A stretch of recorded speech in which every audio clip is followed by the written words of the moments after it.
पिछले कुछ महीनों में जाने अनजाने में तुमने कितने नए एक्टर्स को लॉन्च होते देखा, जहां कितनी दूसरी बार लॉन्च हो रहे हैं, कितनी चौथी बार। बट नाउ जैसे तैसे हम सोशल मीडिया समझ रहे हैं, उस हिसाब से समझ आता है कि वो कोशिश कर रहे हैं बताने की कि हम भी यहाँ हैं।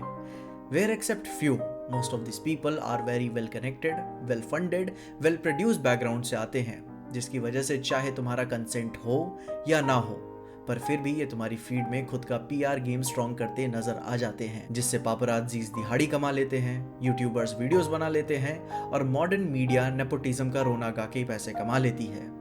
और हर बार की तरह इस बार भी स्टेज तैयार है, स्पॉटलाइट अपने हीरो का इंतजार कर रही है और इन नग्न निवेश से जन्मे नए कलाकारों को आज भी लगता है कि नाटक अभी भी उनका है। और लगे भी क्यों ना, पैसे लगाए हैं उन्होंने, पर क्या पता वो स्टेज पर पर्दा कब का गिर चुका है, कुर्सियां खाली होकर फोन स्क्रीन्स पे जा चुकी हैं। जिन पीढ़ियों ने अपने कर्म से अपना धर्म किया, आज वो अपना राजपथ अपनी संतानों को नहीं सौंप पा रहे। लेकिन ऐसा नहीं है कि कुर्सी हमेशा खाली ही रहेगी। हर नए दौर को नए लोगों की जरूरत होती है।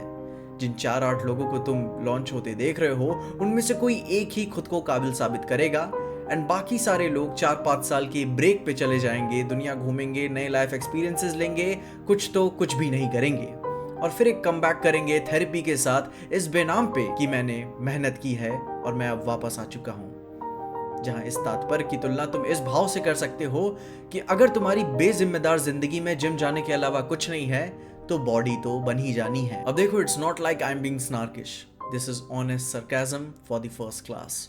और जो पुराने स्टार्स हैं, यस वो स्टार्स हैं, जिनमें से कुछ को हम रेड जायंट की ग्लोरी में बदलते देख पा रहे हैं, तो कुछ की लाइट जाती हुई नजर आ रही है, जहां कुछ तो सुपरनोवा के एक्सप्लोजन में बर्बाद होते दिख रहे हैं, जिनके रिपल इफेक्ट्स इतने गंभीर होते हैं कि उस खूबसूरत नीली रोशनी में वो खुद को खो बैठते हैं। एक वक्त था जब इन कलाकारों का सम्मान पूजनीय था, पर अब ये देख बुरा तो नहीं पर एम्बैरेसिंग जरूर सा महसूस होता है कि अब ये रेलेवेंट रहने की रेस में दौड़ रहे हैं। जहां खुद के एक्सपीरियंस से कुछ बातें बोलूं तो रेलेवेंस एक ऐसी चीज है जो फ्लॉप फिल्म के फ्राइडे से भी जल्दी गायब हो जाती है। जिनमें से कुछ पुराने लोगों ने खुद को रीइन्वेंट किया, कुछ स्ट्रीमिंग पे गए, कुछ एजी सिनेमा पे, कुछ सब्सटेंस के हुए, कुछ रीजनल के, या फिर कुछ नॉस्टैल्जिया के ही रह के हो गए।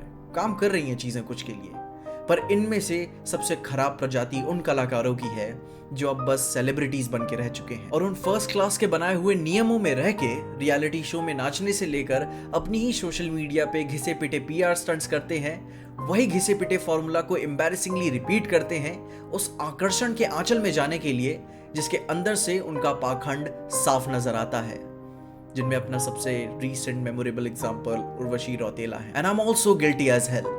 इस तंत्र का हिस्सा होकर मैं भी गुनहगार हूं। वे सपने बेचते थे तो मैं दर्द की मीठी दवाइयां। Every game has its own rules and following the rule is for the hard-working citizen. This game is so fucked up कि they're trying to gatekeep every damn small thing. और दर्शकों को भी कोई नया चाहिए, हर बार एक नया नाचने वाला चाहिए, क्योंकि everyone enjoyed it, every single one of us. The attention, the persuasion, the purchase, the punishment, even the weakness. We enjoyed it, benefited from it, and even pretended to care for it. जहां मना नहीं करूंगा, the spectators always love it.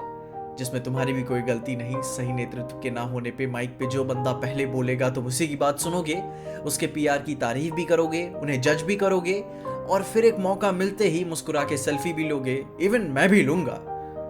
कौन आया, कौन गया, कौन सही कौन गलत कुछ मायने नहीं रखता।